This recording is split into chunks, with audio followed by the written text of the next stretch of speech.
আসসালামু আলাইকুম ওয়া রাহমাতুল্লাহি ওয়া বারাকাতুহু আলহামদুলিল্লাহি রাব্বিল আলামিন আসসালাতু ওয়াসসালামু আলা রাসূলিল্লাহি ওয়া আলা আলিহি ওয়া আসহাবিহি আজমাইন আম্মা বা'দু আউযু বিল্লাহি মিনাশ শাইতানির রাজীম ويطوف عليهم بآنية من فضة وأكواب كانت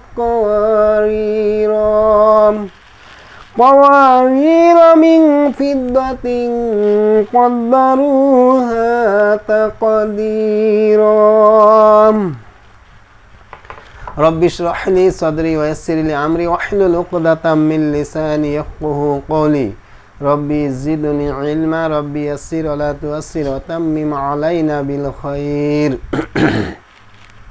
সম্মানিত দর্শক শ্রোতা, যে যেখান থেকে আমরা অনুষ্ঠান দেখছি, শুনছি এবং এই কোরআন শিক্ষার সাথে সম্পৃক্ত হয়েছি, আমরা মহা মনিবের দরবারে কালিমাতুশ শুকর আদায় করছি। আলহামদুলিল্লাহ, আল্লাহুম্মা সাল্লি আলাই, আল্লাহুম্মা বারিক আলাই। সম্মানিত দর্শক শ্রোতা, আজকে আমাদের 40তম ক্লাস চালু হচ্ছে ইনশাআল্লাহ। আমরা 39তম ক্লাসের মধ্যে আমরা এই আলিফ জাইদা 11 নং তাজভিদটাই আমরা পড়ছিলাম। এটার কিছু অংশ বাকি ছিল আমাদের, এই বাকি অংশটুকু এখন আমরা সমাপ্ত করব ইনশাআল্লাহ। আমরা এখানে 11 নং তাজবিদ পড়ছিলাম, 40তম ক্লাস এখন আমাদের হবে 11 নং তাজবিদের প্রথম অংশ আমরা সমাপ্ত করলাম। এখন 11 নং তাজবিদের দ্বিতীয় অংশ আমরা পড়ব ইনশাআল্লাহ। এখানে লেখা আছে 11 নং তাজবিদ আলিফ জাইদা অর্থ অতিরিক্ত আলিফ। অতিরিক্ত আলিফ এটা লম্বা অথবা টানা যাবে না, লম্বা অথবা টানা যাবে না। আমরা এখানে একটা জিনিস আমরা পড়ছিলাম, আলিফের উপর গোল চিহ্ন ব্যতীত, আলিফের উপর গোল চিহ্ন ব্যতীত আলিফে কোনো চিহ্ন হলে আলিফকে হামজা ধরে পড়তে হয়। এই গোল চিহ্ন ব্যতীত আমরা একটা কথা বলছিলাম, এমনিতে যদি আমরা এই অক্ষরটা যদি আমরা পড়ি, এই অক্ষরটার নাম আসলে আলিফ। এটা হলো আমরা পড়ছিলাম এই খালি আলিফের ডাইনে জবর পাইলে জবরওয়ালা অক্ষরকে এক আলিফ লম্বা করে পড়তে হয়। খালি আলিফ কথাটা আমরা বারবার বলছিলাম। আমরা যখন তাজবিদ অধ্যায় 7 নং তাজবিদের মধ্যে আমরা মাদে আসলি পড়ছিলাম, এখানে আমরা বারবার বলছি খালি আলিফের ডাইনে, কিন্তু এই আলিফটা কিন্তু খালি নাই। এই আলিফটার উপর একটা চিহ্ন আছে, চিহ্নটার নাম হলো গোল চিহ্ন। এটা কোরআনের মধ্যে দেওয়া থাকবে অথবা দেওয়াই থাকে। হ্যাঁ, যাই হোক, এখানে আমরা একটা কথা বলছিলাম, সেটা হলো এই আলিফের উপর গোল চিহ্ন ব্যতীত আলিফে কোনো চিহ্ন হলে আলিফকে হামজা ধরে পড়তে হয়। দেখেন, হামজা জবর আ, হামজা জবর আ, হামজা জের ই, হামজা জের ই, হামজা পেশ উ, হামজা পেশ উ, হামজা সাকিনে অ, হামজা সাকিনে অ, হামজা 2 জবর আন, হামজা 2 জের ইন, হামজা 2 জবর আন, হামজা 2 জবর আন, হামজা 2 জের ইন, হামজা 2 জের ইন, হামজা 2 পেশ উন, হামজা 2 পেশ উন। হারকাত তানবিন সুকুন থাকলে আলিফ হামজার মাখরজ থেকে হামজার সিফাত সহ আদায় হয়, এই জন্য আলিফকে হামজা বলা হয়। এটা আমরা পূর্ববর্তী ক্লাসগুলিতে বিভিন্ন ক্লাসের মধ্যে এটা আমরা দেখিয়েছি, এটা আলিফটা কেন হামজা হইল। যাই হোক, এখানে যে জিনিসটা আমরা দেখাবো সেটা হলো আলিফের উপর গোল চিহ্ন ব্যতীত আলিফে কোনো চিহ্ন হলে আলিফকে হামজা ধরে পড়তে হয়। এখানে দেখেন বেশ অনেক জায়গাতে আলিফের উপর দেখেন এই যে গোল চিহ্ন দেওয়া আছে, এই যে আলিফের উপর গোল চিহ্ন, এই আলিফের উপর গোল চিহ্ন, এই আলিফের উপর গোল চিহ্ন, এই যে এইগুলা শব্দের মধ্যে এই শব্দগুলি আমাদের 39তম ক্লাসে আমরা এই শব্দগুলি বিচ্ছিন্নভাবে আমরা লিখে পড়ছিলাম, কিন্তু এখানে 8টা শব্দ আমরা দিছি। এটা আমরা এখন বিস্তারিত জানবো ইনশাআল্লাহ। এখানে একটা জিনিস দেখেন, এটা আমার বইয়ের মধ্যে 3য় পাঠ। এখানে লেখা আছে 11 নং তাজবিদ আলিফ জায়দা অর্থ অতিরিক্ত আলিফ, লম্বা অথবা টানা যাবে না। আলিফের উপর গোল চিহ্ন থাকিলে এটাই আলিফ জায়দা, টেনে পড়া যাবে না। আলিফের উপর গোল চিহ্ন থাকলে আলিফ টেনে পড়া যাবে না। এখানে একটা শব্দ লেখা আছে, দেখেন আনাবা আনাবু আনামিলা আনাসিয়া যদি হয়, এই চারটি শব্দ ব্যতীত চিহ্ন সারা আলিফের ডাইনে আনা শব্দ লম্বা অথবা টেনে পড়া যাবে না। এই যে দেখেন চিহ্ন থাকবে না, এখানে আনা একটাই শব্দ, এই শব্দটা কোরআনের মধ্যে বহু জায়গায় পাওয়া যাবে, শত শত জায়গায় পাওয়া যাবে। এই আনা শব্দটা টেনে পড়া যাবে না, এইটাও আলিফ জাইদা। আনা শব্দের আলিফটাকেও আলিফ জাইদা বলা হয়। এটা চিহ্ন ছাড়া, চিহ্ন ছাড়া বলতে এই আনাটা একটা শব্দ আমরা পাবো, একটা শব্দ আমরা পড়ে নিব, সেই শব্দটার নাম হলো আনা। এই আনা মানে হলো আমি, এই আমি যত জায়গা পাবো সেই তত জায়গাতে এই আনা শব্দটা টেনে পড়া যাবে না, তবে এই চারটি শব্দ ব্যতীত। এই চারটি শব্দ পূর্ববর্তী ক্লাসেও আমরা দেখিয়েছিলাম, শুধু এখানে আমি সংক্ষেপে শব্দগুলি তুলে ধরলাম। আনাবা শব্দের খালি আলিফের ডাইনের আনা শব্দ এক আলিফ লম্বা করে পড়তে হয়। দেখেন এখানে আনাটা টেনে পড়া যাবে না, শুধু পড়তে হবে আনা। যেরকম ওয়ালা আনা আবিদুম মা আবাদতুম, আনা আবিদুম মা আবাদতুম। ওয়ামা আনা মিনাল মুশরিকিন, আমি মুশরিকদের অন্তর্ভুক্ত নই। যাই হোক, এখানে দেখেন এখানে ছন্দটা এইভাবে লিখে দিছি, এই চারটি শব্দ ব্যতীত চিহ্ন ছাড়া আলিফের ডাইনে আনা শব্দ, চিহ্ন ছাড়া আলিফের ডাইনে আনা শব্দ লম্বা অথবা টেনে পড়া যাবে না। চিহ্ন ছাড়া আলিফের ডাইনে আনা শব্দ, চিহ্ন ছাড়া আলিফের ডাইনে আনা শব্দ লম্বা অথবা টেনে পড়া যাবে না। এই চারটি শব্দ ব্যতীত আনাবা আনাবু আনামিলা আনাসিয়া, এই চারটি শব্দ ব্যতীত চিহ্ন ছাড়া আলিফের ডাইনে আনা শব্দ লম্বা অথবা টেনে পড়া যাবে না। এই চারটি শব্দকে টেনে পড়তে হবে, কারণ এই চারটি শব্দ দেখতে আনার মতো, কিন্তু এই বা সহ একটা শব্দ। এই আনাবু এটা অভিমুখী শব্দ, এখানে আনামিলা আঙ্গুলগুলি ওখানে বোঝানো হয়েছে, আনাসিয়া মানে মানুষকে বোঝানো হয়েছে। এটা আসলে আনা দেখতে আনার মতো, কিন্তু আসলে আনা যে আমি এই শব্দ এটা না। এখানে দেখেন আনাবা, এটা পড়তে হবে আনাবা শব্দের খালি আলিফের ডাইনের আনা শব্দ এক আলিফ লম্বা করে পড়তে হয় আনাবা। তারপর দেখেন আনাবু শব্দের খালি আলিফের ডাইনের আনা শব্দ এক আলিফ লম্বা করে পড়তে হয় আনাবু। তারপরে আনামিলা শব্দের খালি আলিফের ডাইনের আনা শব্দ এক আলিফ লম্বা করে পড়তে হয় আনামিলা। আনাসিয়া শব্দের খালি আলিফের ডাইনের আনা শব্দ এক আলিফ লম্বা করে পড়তে হয়।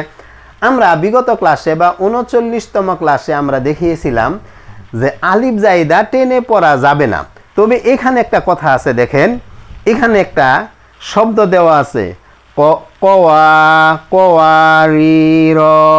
কওয়ারির, এটা সূরা দাহরের মধ্যে আপনারা দেখবেন পাবেন। এই শব্দটা আপনার থামলে এক আলিফ টানতে হবে। এটা সূরা দাহরের আপনার 16তম আয়াতের মধ্যে দেওয়া আছে কওয়ারির। এখানে আলিফ জাইদায় থামিলে এক আলিফ লম্বা করে পড়তে হয়, আলিফ জাইদা থামিলে এক আলিফ লম্বা করে পড়তে হয়। কওয়ারি কটানা যাবে না, জবর লম্বা করা যাবে না। ওয়া খালি আলিফের ডাইনে জবর পাইলে জবরলা অক্ষরকে এক আলিফ লম্বা করে পড়তে হয় রি। ইয়া সাকিন ডাইনে জের পাইলে জেরলা অক্ষরকে এক আলিফ লম্বা করে পড়তে হয়। এটাই আলিফ জাইদা পড়ার সময় পড়তে হয় না, লেখার সময় লিখতে হয়। অতিরিক্ত সেই আলিফকে আলিফ জাইদা বলা হয়। আলিফ জাইদা চেনার জন্যে উপরে গোল চিহ্ন রয়। আনা শব্দের আলিফটাকেও আলিফ জাইদা বলা হয়। থামার সময় যদি কখনো আলিফ জায়দা পাওয়া যায়, থামার সময় আলিফ জায়দা এক আলিফ টানতে হয়। এখানে কোয়ারির, দেখবেন মক্কার ইমাম সুদাইস, এখানে আমরা তেলাওয়াতটা উনার কাছ থেকে আমরা দেখে নিছি যে উনি যখন এটাকে পড়েন তখন পড়েন ওয়ায়ুতুফু আলাইহিম বিআনিয়াতিম মিন ফিদ্দাতিন ওয়া আকওয়াবিন কানাত কওয়ারিরা। এখানে থামলে আপনাকে এক আলিফ টেনে পড়তে হবে, এটাই হলো আলিফ জায়দা থামার নিয়ম।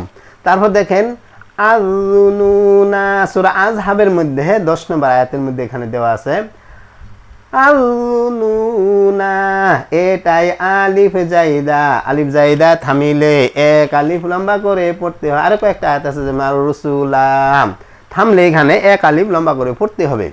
যাই হোক, তা আলিফ জায়দাটা আমরা চিনব কিভাবে? এই আলিফের উপর গুল চিহ্ন থাকিলে এটাই আলিফ জায়দা। তবে আলিফ জায়দা টেনে পড়া যাবে না। তবে এখানে আলিফ জায়দা যদি আমরা থামি তাহলে এক আলিফ টানতে হবে। এখানে দেখেন 8টা শব্দ দেওয়া আছে, কোয়ারিরা, সামুদা, তারপর দেখেন লান্নাদউয়া, তারপর আংতামু, আংতাবু আ। এই যে 8টা শব্দ 1 2 3 4 5 6 7, এই 8টা শব্দ থামলেও টানা যাবে না, না থামলেও টানা যাবে না। শুধু কোরআনের মধ্যে 8টি শব্দ থামা অথবা না থামা। তবে এই শব্দগুলি শব্দের মাঝখানে প্রথমের দিকেই পাওয়া যাবে। এই যে এখানে 8টা শব্দ দেওয়া আছে, এই 8টা শব্দ টেনে পড়া যাবে না, থামলেও টানা যাবে না, না থামলেও টেনে পড়া যাবে না। এই 8টা শব্দ, এই 8টা শব্দ দেখেন এখানে শব্দটা কিন্তু করিরা, এই শব্দটা একই শব্দ, কিন্তু এইখানে থামা যাবে না। এটা হলো সূরা দাহরের আপনার 16 নম্বর আয়াতে, আর এটা হলো 15 নম্বর আয়াতে থামার সময় আছে। এটা প্রথমেই আছে, এই আয়াতটা এরকম ভাবে লেখা আছে কোয়ারিরা মিন ফিদ্দাতিন কদ্দারুহা তাকদীরা। কোয়ারিরা, এই 8টি শব্দে, এই 8টি শব্দ থামিলেও লম্বা অথবা টেনে পড়া যাবে না। মোট এই 8টি শব্দ লম্বা অথবা টেনে পড়া যাবে না, থামলেও টানা যাবে না, না থামলেও টেনে পড়া যাবে না। একটু একটু পড়ে নেই। কটানা যাবে না, জবর লম্বা করা যাবে না। ওয়া খালি আলিফের ডাইনে জবর পাইলে জবরলা অক্ষরকে এক আলিফ লম্বা করে পড়তে হয়। রি ইয়া সাকিন ডাইনে জের পাইলে জেরলা অক্ষরকে এক আলিফ লম্বা করে পড়তে হয়। সূরা দাহরের 16 নম্বর আয়াত। তবে এটা এখানে থামার অবশ্য চিহ্ন কোরআনে নাই। যদি কেউ পড়তে পড়তে যায় ওই জায়গায় থেমে যায়, থামার নিয়মে কিন্তু সেখানে থামলেও টেনে পড়া যাবে না, রটানা যাবে না। এটাই আলিফ জাইদা, টেনে পড়া যাবে না। আলিফ জাইদা এই কোয়ারিরা শব্দে, কোয়ারিরা শব্দে খালি আলিফের ডাইনের আনা শব্দ, খালি আলিফের ডাইনের না আলিফের উপর গুল চিহ্ন থাকিলে এটাই আলিফ জাইদা। এখানে আলিফ জাইদা থামিলে টেনে পড়া যাবে না, এখানে আলিফ জাইদা থামিলে টেনে পড়া যাবে না, রটানা যাবে না। এখানে আলিফ জাইদা থামিলেও টেনে পড়া যাবে না। সামুদা, এখানে সামুদা শব্দের আলিফ জাইদা থামিলেও টেনে পড়া যাবে না। সামুদা, সামুদা দেখে নেন, সামুদা শব্দের আলিফ জাইদা থামিলেও টেনে পড়া যাবে না। লান্নাদউয়া, লান্নাদউয়া, লান্নাদউয়া শব্দের আলিফ জাইদা থামিলেও টেনে পড়া যাবে না, থামিলেও এখানে আলিফ জাইদা টেনে পড়া যাবে না। আং তাবু আ, আ এখানে আংতাবু আ শব্দে আলিফ জাইদা থামিলেও টেনে পড়া যাবে না। আংতাবু আ শব্দে খালি আলিফ জাইদা থামিলেও টেনে পড়া যাবে না। না বলুয়া, এখানে না বলুয়া শব্দে থামিলেও আলিফ জাইদা টেনে পড়া যাবে না, এখানে আলিফ জাইদা থামিলেও টেনে পড়া যাবে না। লিয়ার বুয়া, লিয়ার বুয়া শবেদে থামিলেও আলিফ জায়দা টেনে পড়া যাবে না। সূরা রুম, এটা হলো সূরা মাইদা 29 নম্বর আয়াতে আছে, এটা 39 নম্বর আয়াত। লিয়ার বুয়া এটাই আলিফ জায়দা পড়ার সময় পড়তে হয় না, লিখার সময় লিখতে হয়। অতিরিক্ত সেই আলিফকে আলিফ জায়দা বলা হয়। হ্যাঁ, আলিফ জায়দা থামার সময় এক আলিফ টানতে হয়। কিন্তু লিয়ার বুয়া শবেদে আলিফ জায়দা থামিলেও টেনে পড়া যাবে না। লিয়ার বুয়া শবেদে থামিলেও আলিফ জায়দা টেনে পড়া যাবে না। লিয়াবলুয়া শবেদে থামিলেও আলিফ জায়দা টেনে পড়া যাবে না। লি ইয়া লাগবে বয়ের সাথে, ইয়াব লুটানা যাবে না, পেশ লম্বা করা যাবে না, ওয়া টানা যাবে না। এটাই আলিফ জায়দা। লিয়াবলুয়া শবেদে থামিলেও আলিফ জায়দা টেনে পড়া যাবে না। লিতাত লুয়া শবেদে থামিলেও আলিফ জায়দা টেনে পড়া যাবে না। এটাই আলিফ জায়দা, টেনে পড়া যাবে না। ওয়া লিতাত লুয়া। এগুলো যখন আমরা শব্দে শব্দে কোরআন পড়বো, আয়াতগুলি যখন পড়া হবে, তখন আমরা যখন মাস্ক করব, এগুলা আরো বিস্তারিত আমরা জানতে পারবো ইনশাআল্লাহ। তবে আমরা 1 থেকে 40তম ক্লাস, এটা যেরকম তাজবির দানা বা ছড়া যেরকম আছে, একটা যদি ছুটে যায় সবগুলি পড়ে যাবে। তবে আমাদের এই ক্লাসগুলিতে সবচেয়ে গুরুত্বপূর্ণ জিনিস সেটা হলো এই, একটা ক্লাসের পড়া যতক্ষণ না হবে দ্বিতীয় ক্লাসটি আপনি ধরতে পারবেন না, অথবা পড়তে পারবেন না, অথবা এর সাথে সম্পৃক্ত হওয়া যাবে না। এইভাবে সাজানো আছে আমার বইটার মধ্যে, এইভাবে সাজিয়ে দিছি। এখানে দেখেন আরেকটা কথা লেখা আছে, প্রশিক্ষণপ্রাপ্ত প্রশিক্ষক প্রশিক্ষিকা ব্যতীত কারো পক্ষে এই বই পূর্ণাঙ্গ শিক্ষা দেওয়া সম্ভব নয়। আপনি যখন ক্লাস করবেন, যদি আপনি একটা বই সংগ্রহ করে নেন, তবে আমাকে টেলিফোনে জানাইলে আমিও খুশি হব এবং আপনাকে বিস্তারিত বলে দেওয়া যাবে ইনশাআল্লাহ। এখন আমাদের প্রতিদিনের পর্ব, দোয়ার পর্ব, যে দোয়া করি আমরা 4টি দোয়া প্রতিদিনই আমরা শেষের দিক করি, গুরুত্বপূর্ণ 4টি দোয়া। সর্বপ্রথম দোয়াটি হলো মাতা পিতা, যে মাতা পিতার উসিলা আমরা দুনিয়ার মুখ দেখেছি, যার উসিলা আল্লাহ আমাদেরকে দুনিয়াতে পাঠিয়েছেন, সেই মাতা পিতার জন্য দোয়া আমরা করি প্রত্যেক ক্লাসের শেষের দিকেই। রব্বিরহামহুমা কামা রব্বায়ানি সগীরা।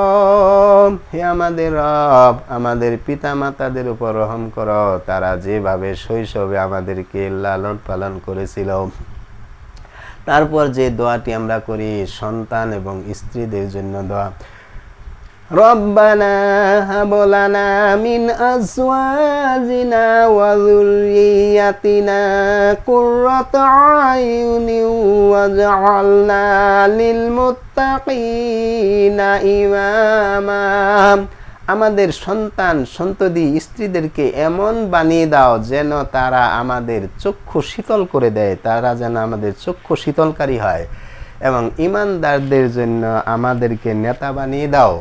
তারপর যে দোয়াটি আমরা করি সেটা হলো মুমিনদের জন্য দোয়া, সারা বিশ্বের মুমিনদের জন্য যে দোয়া, রব্বানা গফির লানা ওয়া লিইখওয়ানিনা আল্লাযীনা সাবাকুনা বিল ঈমানি ওয়া লা তাজআল ফী কুলুবিনা গিল্লাল লিল্লাযীনা আমানু রব্বানা ইন্নাকা রাউফুর রহিম। হে আমাদের রব, আমাদেরকে ক্ষমা করে দাও এবং আমাদের সেই সব ভাইদেরকে ক্ষমা করে দাও যারা আমাদের ঈমানের ব্যাপারে অগ্রগামী হয়েছে, অর্থাৎ আমাদের পূর্বে যারা ঈমান এনেছিল, ঈমান নিয়ে দুনিয়া থেকে চলে গেছে অথবা দুনিয়াতে আছে, তাদেরকে ক্ষমা করে দাও এবং তাদের ব্যাপারে আমাদের অন্তরের মধ্যে হিংসা, বিদ্বেষ, রিয়া, অহংকার এবং শত্রুতা রাখিও না। হে আমাদের রব, তুমি পরম দয়ালু, মেহেরবান। সুবহানাকাল্লাহুম্মা ওয়া বিহামদিকা আশহাদু আল্লা ইলাহা ইল্লা আনতা আস্তাগফিরুকা ওয়া আতুবু ইলাইক।